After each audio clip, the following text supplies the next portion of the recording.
The sound of music. इस chapter को दो पार्ट्स में डिवाइड किया गया है और दोनों पार्ट्स में संगीत की दुनिया की दो महान हस्तियों के बारे में हम पढ़ने वाले हैं जिनसे हमें बेहद इंस्पिरेशन मिलने वाली है। तो चलिए शुरू करते हैं part 1। Evelyn Glennie listens to sound without hearing it. Yes, Evelyn Glennie जो है आवाज़ को सुनती है बिना सुने, और हमसे भी ज़्यादा वो उसको डीप एनालिसिस करती है, उसको बहुत गहराई से वो समझती है। ऐसा कैसे हो सकता है, किस तरीके से उन्होंने अपने आप को अडेप्ट किया है, चलिए समझते हैं क्या उनका स्ट्रगल रहा और किस तरीके से उन्होंने अपने आप को इस काबिल बनाया कि वो बिना सुने आवाज़ को बहुत गहराई के साथ सुनती और समझती हैं। Before you read, God may have taken her hearing but he has given her back something extra ordinary. भगवान ने बेशक चाहे उससे सुनने की क्षमता वापस ले ली, लेकिन वापस में बदले में उसको कुछ एक्स्ट्रा ऑर्डिनरी चीज़ दी है। वट वी हियर, जो हम सुनते हैं, सी फील्स, वो उसे फील करती है far more deeply than any of us, और हम सब से भी बहुत अत्यधिक गहराई के साथ। That is why she expresses music so beautifully, और यही कारण है जिसकी वजह से वो म्यूजिक को बड़ा ही ब्यूटीफुल तरीके से एक्सप्रेस करती है। Read the following account of a person who fought against a physical disability and made her life a success story. तो ये जो हम चैप्टर करने वाले हैं पार्ट 1, इसमें उन्हीं के बारे में, एवलिन ग्लेनी की लाइफ के बारे में बताया गया है जिन्होंने फिजिकल डिसेबिलिटी मीन्स एक शारीरिक अपंगता के खिलाफ वो लड़ी और अपनी लाइफ को एक सक्सेस स्टोरी में, एक सफल कहानी में उन्होंने कन्वर्ट किया। Rush hour crowds jostle for position on the underground train platform. A slight girl, looking younger than her 17 years, was nervous yet excited as she felt the vibrations of the approaching train. Rush hour. Rush hour का मतलब होता है busy part of the day, जो सबसे busy part होता है, जैसे कि सुबह जब सभी लोग ड्यूटी के लिए जा रहे होते हैं और फिर शाम को जब सभी ड्यूटी से वापस आ रहे हैं, तो ये सुबह का टाइम है। रश आवर मीन्स हद से ज़्यादा भीड़ है, busy part of the day है। क्राउड्स, जोशल, और उस समय जो भीड़ है वो जोशल कर रही है। जोशल मीन्स पुश रफली, धक्का मुक्की कर रही है फॉर पोजीशन, स्थान बनाने के लिए, on the underground train platform. Underground train platform पर सुबह सुबह इतनी भीड़ है कि वो आपस में धक्का मुक्की कर रही है स्थान बनाने के लिए। A slight girl, slight means small and thin, बिल्कुल छोटी सी और पतली लड़की। लुकिंग यंगर देन हर 17 ईयर्स, तो वैसे तो वो 17 ईयर्स की हैं, लेकिन उससे भी वो कम दिखाई देती हैं, उनसे भी यंग दिखाई देती हैं, बिकॉज वो स्मॉल एंड थिन है, वो पतली है। वॉज नर्वस, और वो नर्वस है, येट एक्साइटेड, हालांकि एक्साइटेड भी है, as she felt the vibration, जैसे ही वो वाइब्रेशंस को फील करती है, ऑफ द अप्रोचिंग ट्रेन, जो पास आ रही ट्रेन है उसकी वाइब्रेशंस को जब वो फील करती है। तो एक 17 साल की छोटी और पतली सी लड़की जो अपनी आयु से कम दिख रही है, वो घबराई हुई है, हालांकि उत्तेजित है, और जैसे ही उसकी ओर ट्रेन की जो वाइब्रेशंस है, उसकी ओर आ रही ट्रेन की वाइब्रेशंस को वो फील कर रही है। It was her first day at the prestigious royal academy of music in London. तो वो कहाँ जा रही है? लंदन में रॉयल अकेडमी ऑफ म्यूजिक में, और यह उसका पहला दिन था। प्रेस्टिजियस का मतलब होता है बहुत ही सम्मानित, फेमस। तो प्रेस्टिजियस, रिस्पेक्टेड मीन्स काफ़ी जानी मानी, royal academy of music London, वहाँ उनका ये पहला दिन था।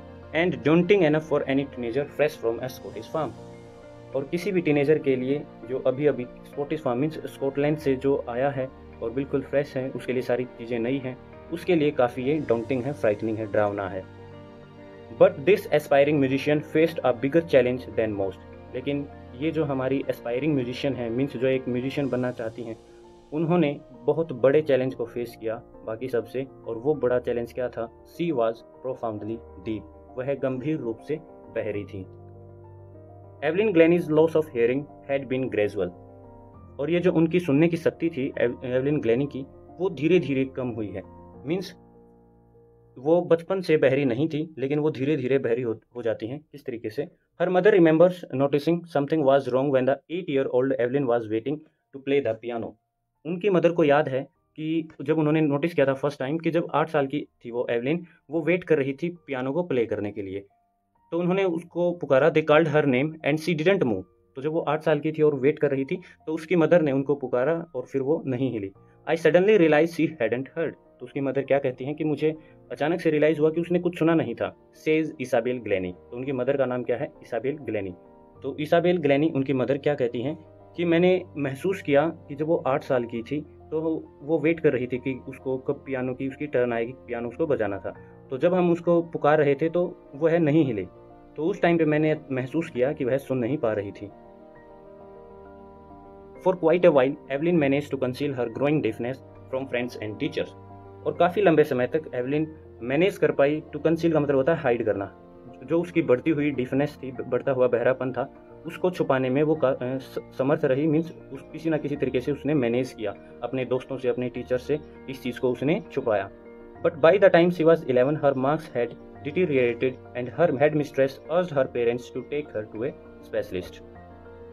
तो लेकिन जब वो 11 साल की हुई तो फाइनली जो उसके मार्क्स हैं वो डिटीरिएटेड का मतलब होता है कि कम होना या बिगड़ जाना। अब मार्क्स बिगड़ गए, या हम बोल सकते हैं कि उसकी जो लक्षण थे, उसकी जो कंडीशन है वो काफ़ी बिगड़ गई थी जब वो 11 साल की हुई। एंड हर हेड मिस्ट्रेस अर्ज, तो इसीलिए उसकी हेड मिस्ट्रेस ने अर्ज किया, रिक्वेस्ट किया उसके पेरेंट्स को to take her to a specialist, कि उसको किसी स्पेशलिस्ट के पास ले जाया जाए। It was then discovered that her hearing was severely impaired as a result of gradual nerve damage। तो जब उसको किसी स्पेशलिस्ट के पास ले जाया गया तो ये पता चला कि उसकी जो हेयरिंग है वो काफ़ी गंभीर रूप से इम्पेयर्ड हो चुकी है, मीन्स वीक हो चुकी है। और किसकी वजह से?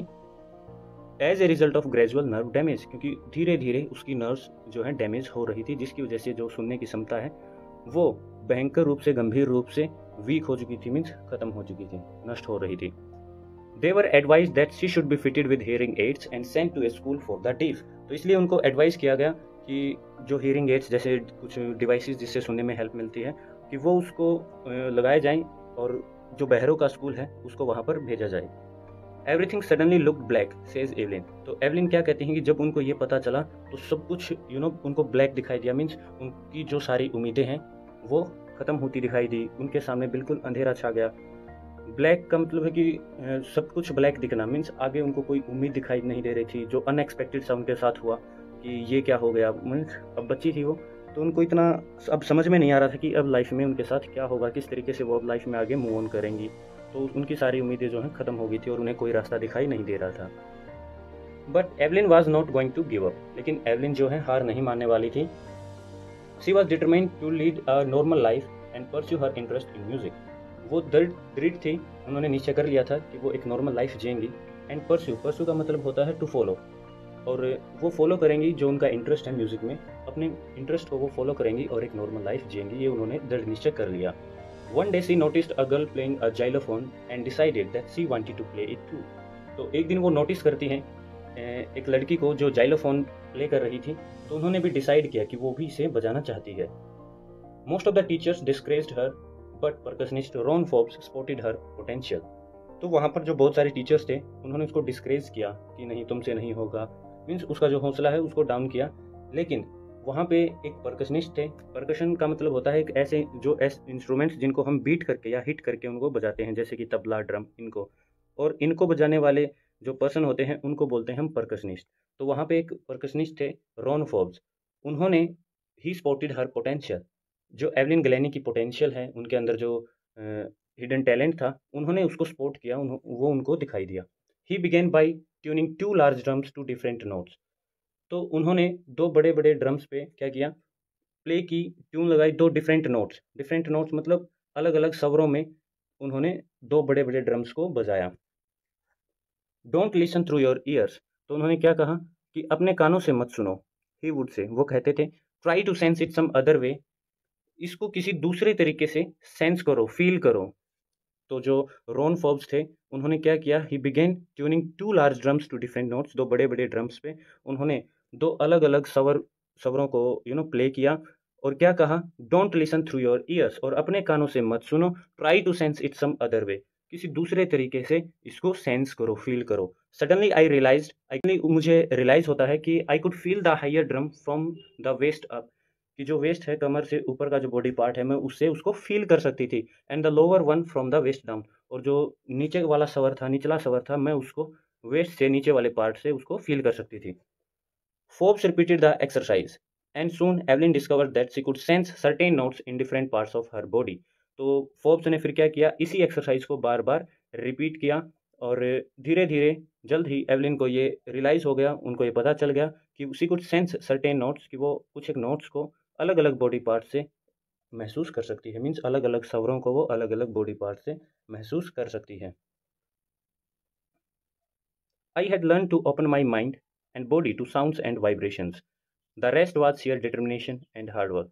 तो एवलिन क्या कहती हैं कि मैंने ये सीख लिया था अपने माइंड और अपनी बॉडी को ओपन करना अलग अलग साउंड्स और वाइब्रेशंस के लिए, और बाकी सब जो था वो था शेयर डिटर्मिनेशन, एक दृढ़ निश्चय और हार्ड वर्क, मेहनत। She never look back from that point onwards. तो उसके बाद वो उन्होंने कभी भी वापस मुड़ के नहीं देखा, क्योंकि अब जो है उन्होंने क्या सीख लिया था कि किस तरीके से आवाज़ को फ़ील करना है बिना सुने।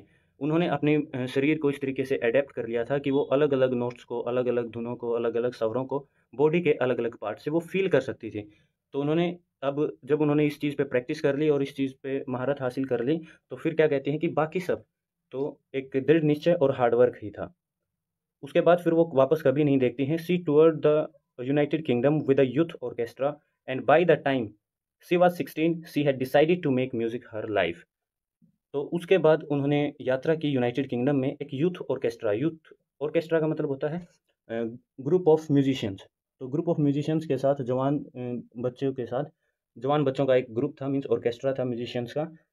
तो उसके साथ उन्होंने यूके में यात्रा की और जब तक वो 16 साल की हुई, उन्होंने ये डिसाइड कर लिया था कि उन्होंने म्यूज़िक को ही अपनी लाइफ़ बनाना है, मीन्स म्यूज़िक में ही अपनी लाइफ़ को बनाना है।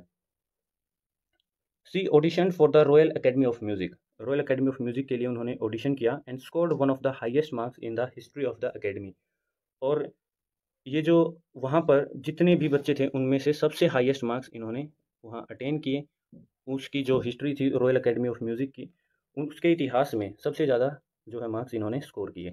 सी gradually moved from orchestral work to solo performances. और धीरे-धीरे वो ऑर्केस्ट्रल मतलब ग्रुप ऑफ म्यूजिशियंस, वो जो ग्रुप में काम करती थी, धीरे-धीरे उन्होंने क्या किया, उससे सोलो परफॉर्मेंस, सोलो का मतलब होता है अकेले, तो अकेले वो परफॉर्म करने लगी, धीरे-धीरे ग्रुप उन्होंने छोड़ दिया। At the end of her 3 years course, और जब उनका जो 3 साल का कोर्स था वो ख़त्म होने वाला था, she had captured most of the top awards. उन्होंने बड़े-बड़े अवार्ड्स को हासिल कर लिया था। And for all this Evelyn won't accept any hint of heroic achievement. और इन सब के लिए एवलिन हीरोइक अचीवमेंट मतलब वीरता की जो उपलब्धि है, ये नहीं मानती थी कि उन्होंने बहुत बड़ा कोई वीरता का काम कर लिया है, या कोई भी ऐसा हिंट वो एक्सेप्ट नहीं करती थी। If you work hard and know where you are going, you will get there. Evelyn कहती हैं कि अगर तुम मेहनत करो और तुम्हें पता है कि तुम कहाँ जा रहे हो, तो डेफिनेटली तुम वहाँ पहुँच जाओगे। And she got right at the top. और वो सच में वो कहाँ पहुँची, बिल्कुल टॉप पे। The world's most sought after multi percussionist with a mastery of some 1000 instruments and hectic international schedule. तो देखिए वो इतनी अच्छी सोच थी उनकी, तो बिल्कुल टॉप पे पहुंची, वो टॉप पे पहुंची। और दुनिया की मोस्ट सॉट आफ्टर का मतलब होता है मोस्ट पॉपुलर, जिनकी हद से ज़्यादा डिमांड होती है, तो वो डिमांड में आ गई और सबसे पॉपुलर जो है दुनिया की मल्टी परकशनिस्ट बन गई। मल्टी परकशनिस्ट मतलब जो अलग अलग इंस्ट्रूमेंट्स को प्ले कर सकती है। और उन्होंने महारत हासिल की, लगभग 1000 इंस्ट्रूमेंट्स उन्होंने बजाने सीख लिए, और वो दुनिया की पॉपुलर जो हाईली डिमांडेड परकशनिस्ट थी, मल्टी परकशनिस्ट, वो बन जाती हैं। एंड हेक्टिक इंटरनेशनल शेड्यूल, और फिर उनके जो कार्यक्रम हैं इंटरनेशनल लेवल पे, अंतर्राष्ट्रीय स्तर पर वो चलने लगे, और उनका जो शेड्यूल है वो वेस्ट हो गया, हेक्टिक, बिजी बिजी हो गई। It is intriguing to watch Evelyn function so effortlessly without hearing. और इट इज़ इंट्रीग्विंग का मतलब होता है फैसिनेटिंग एंड क्यूरियस। ये बड़ा ही फैसिनेटिंग है, क्यूरियस है, लुभावना है, मीन्स मन को मोह देने वाला है।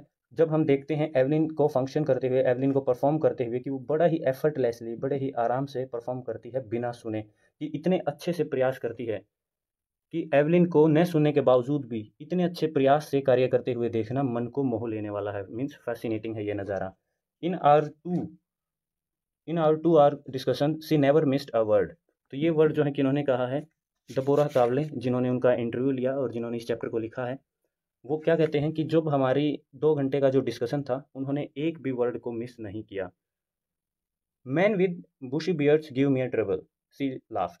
तो वो हंसते हुए कहती हैं कि जिन आदमियों की जो बुशी, झाड़ियों जैसी दाढ़ियाँ होती हैं, उनसे मुझे थोड़ी सी प्रॉब्लम होती है। It is not just watching the lips, it's the whole face, specially the eyes. तो उनका क्या कहना है कि जिनकी जो मेन हैं, जिनकी दाढ़ियाँ बुशी हुई हैं, झाड़ियों जैसी हैं, तो उनसे उनको थोड़ा-सा प्रॉब्लम होती है, मीन्स उनको वो अच्छे से समझ नहीं पाती हैं, क्योंकि वो अब उनको सुनाई तो देता नहीं, तो वो किस तरीके से समझती हैं, बाय वॉचिंग द लिप्स, वो कंप्लीट चेहरे को देखते हुए और स्पेशली आइज़ को देखते हुए वो समझती हैं। और बियर्ड में तुम्हें पता है कि चेहरा जो है मोस्टली वो कवर हो जाता है, तो इसलिए उनको उनसे थोड़ी-सी प्रॉब्लम होती है, अदरवाइज़ वो बिल्कुल अच्छे से हर चीज़ को समझ जाती हैं, by reading the face of the person sitting front of him.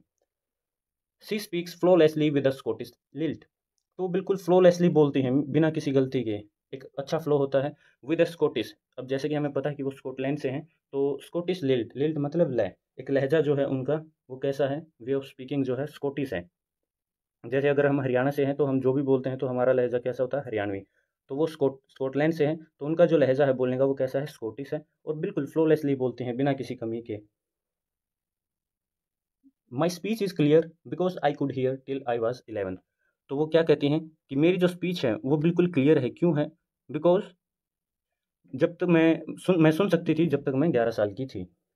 But that doesn't explain how she manage to learn French and master basic Japanese. लेकिन ये चीज़ इस चीज़ को एक्सप्लेन नहीं करती है कि किस तरीके से उसने फ्रेंच को और जो जापानीज लैंग्वेज की बेसिक्स हैं उनको किस तरीके से उसने मास्टर किया, किस तरीके से उसने सीखा। As for music she explains it pours in through every part of my body. तो वो क्या कहती है कि अगर जहाँ तक कि म्यूजिक की बात है, ये है पोर, पोर होता मीन्स अंदर की ओर जाना या डालना। It pours in through every part of my body, कि मेरी बॉडी के हर एक हिस्से से जो है म्यूजिक अंदर की ओर जाता है, मीन्स मैं उसे फील करती हूँ। It tingles in the skin, my cheek bones and even in my hair. की है, टिंगल्स का मतलब होता है सनसनाहट से, कि है मेरी स्किन में सनसनाहट पैदा करता है, जो चीक बोन्स हैं, गालों की हड्डियां हैं, और यहाँ तक कि मेरे बालों में भी यह एक सनसनाहट पैदा करता है। I can feel it, means वो बॉडी के हर एक बॉडी पार्ट से म्यूजिक को फील कर सकती है। When she plays the xylophone she can sense the sound passing up the stick into her finger tips. और जब वो जाइलोफोन को प्ले करती है तो वो सेंस कर सकती है जो साउंड पास हो रही है स्टिक से उसकी फिंगर टिप्स में। स्टिक से, जिस स्टिक से वो जाइलोफोन को प्ले कर रही होती है, उस स्टिक से जो वाइब्रेशंस पास हो रही होती हैं उसकी फिंगर टिप्स में, उसको वो फील कर सकती हैं। By leaning against the drums, और जिन ड्रम्स को या जिन ढोलक को वो बजाती हैं उनके ऊपर थोड़ा सा लीन होकर झुक के वो फील कर सकती हैं। She can feel the resonances flowing into her body. Resonances का मतलब होता है वहाँ की जो गूंज है, तो ड्रम के ऊपर झुककर वह आवाज़ की गूंज को अपने शरीर में बहते हुए महसूस कर सकती है। On a wooden platform she removes her shoes, और जब भी वो लकड़ी की स्टेज पर परफॉर्म करते हैं तो अपने जूतों को निकाल देती हैं, so that the vibrations pass through her bear foot, ताकि जो वाइब्रेशंस है उसके नंगे पैरों से पास हो जाए, एंड अप हर लेग्स, और पास होती हुई ऊपर उसकी टांगों तक आए, फिर वो म्यूजिक को समझ जाती है और उसको फील कर पाती है। Not surprisingly Evelyn delights her audiences. In 1991, she was presented with the Royal Philharmonic Society's prestigious Soloist of the Year award.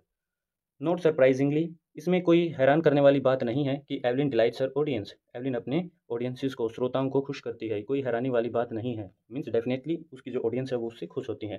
इन 1991, 1991 में she was presented with the royal Philharmonic societies, royal Philharmonic society का एक बहुत ही reputed और prestigious means सम्मानित award है जिसका नाम है soloist of the year award. तो वो अवार्ड उनको मिलता है 1991 में। Says master percussionist James blades, master percussionist James blades का कहना है, God may have taken her hearing but he has given her back something extra ordinary. तो जो मास्टर हैं परकशनिस्ट, काफ़ी फेमस परकशनिस्ट हैं जेम्स ब्लेड्स, वो क्या कहते हैं कि भगवान ने बेशक चाहे उनसे सुनने की क्षमता ले ली है, but he has given her back something extra ordinary, लेकिन भगवान ने वापस उसे कुछ एक्स्ट्रा ऑर्डिनरी एक टैलेंट वापस दिया है। वट वी हेयर, जो हम सुनते हैं, सी फील्स, वो फील करती है, far more deeply than any of us, और वो भी हम सबसे बहुत ज़्यादा गहराई के साथ। That is why she expresses music so beautifully, और यही रीज़न है कि वो म्यूजिक को इतना अच्छे तरीके से एक्सप्लेन करती है, व्यक्त करती है, प्रेजेंट करती है। Evelyn confesses that she is something of a workaholic, वो कन्फेस करती हैं, उनका मानना है कि उनको काम करना पसंद है, वर्कहोलिक मीन्स काम करने की वो आदी हैं। और क्या कहती हैं, I have just go to work, कि मुझे बस काम करना पड़ता, काम करना है। Often harder than classical music, classical musicians, जो पुराने संगीतकार हैं उनसे मेरे को बस काम करना है, अधिक काम करना है उनसे भी, harder, harder than classical musicians, और ज़्यादातर उनसे, पुराने संगीतकारों से मैंने अधिक मेहनत की है। But the rewards are enormous, और इसके जो परिणाम हैं वो भी महान हैं, मीन्स वो भी अच्छे हैं। Apart from the regular concerts, और जो ये नॉर्मल कंसर्ट्स होते हैं, म्यूज़िक की जो सभाएं या बोल सकते हो ये जो इवेंट्स होते हैं, इनके अलावा Evelyn also gives free concerts in prisons and hospitals. तो एवलिन इनके अलावा फ्री में जो है कंसर्ट्स देती हैं, प्रिजन्स में, जेल में और हॉस्पिटल्स में वो फ्री में कंसर्ट्स करती हैं। She also gives high priority to classes for young musicians. She also gives high priority to classes for young musicians. तो वो ज़्यादा प्रायोरिटी देती हैं, जो यंग म्यूजिशियंस हैं, जवान म्यूजिशियंस हैं, संगीतकार हैं, उनकी क्लासेस को भी वो बेहद प्रायोरिटी देती हैं, इंपॉर्टेंस देती हैं। Ann Richlin, of the Beethoven Fund for deaf Children. ये एक फंड इकट्ठा करने वाली संस्था है। The Beethoven Fund for deaf Children, बहरे बच्चों के लिए फंड इकट्ठा करने वाली संस्था है the Beethoven Fund for deaf children. उनके जो प्रमुख हैं एन रिचलिन, वो क्या कहते हैं, she is a shining inspiration for deaf children, कि एवलिन ग्लैनी एक चमकती हुई प्रेरणा है बहरे बच्चों के लिए। They see that there is nowhere that they cannot go. उनको देखने के बाद बहरे बच्चों को ये लगता है कि ऐसा कोई स्थान नहीं है जहाँ वो नहीं जा सकते, कि ऐसी कोई मंजिल नहीं है जिसको वो अचीव नहीं कर सकते। Evelyn Glennie has accomplished more than most people twice her age. Evelyn Glennie ने जो है पहले ही बहुत सारी चीज़ें अकम्प्लिश कर ली हैं, अचीव कर ली हैं, और वो भी जो उसकी उम्र से 2 गुना उम्र के जो लोग हैं उनसे भी कई गुना उन्होंने पहले ही अचीव कर लिया है। She has brought percussion to the front of the orchestra, और ऑर्केस्ट्रा से भी आगे वो परकशन को ले आई हैं। And demonstrated that it can be very moving, और उन्होंने ये प्रूव कर दिया है कि जो परकशन है ये भी बहुत इम्प्रेसिव है। She has given inspiration to those who are handicapped, जो विकलांग हैं उन्होंने उसको वे उनको प्रेरणा देती हैं। People who look to her, जो उसकी ओर देखते हैं, एंड से कहते हैं if she can do it I can. तो उन्होंने किस तरीके से प्रेरणा दी है कि जो भी लोग उनको देखते हैं तो वो उनके मुंह से यही आवाज़ निकलती है कि अगर वो इसे कर सकती है तो मैं भी कर सकता हूँ। एंड नॉट द लिस्ट, और इतना ही नहीं, she has given enormous pleasure to millions, और अपने म्यूज़िक से उन्होंने मिलियंस को खुशियाँ दी हैं, एनॉर्मस प्लेजर, बेहद खुशियाँ बांटी हैं।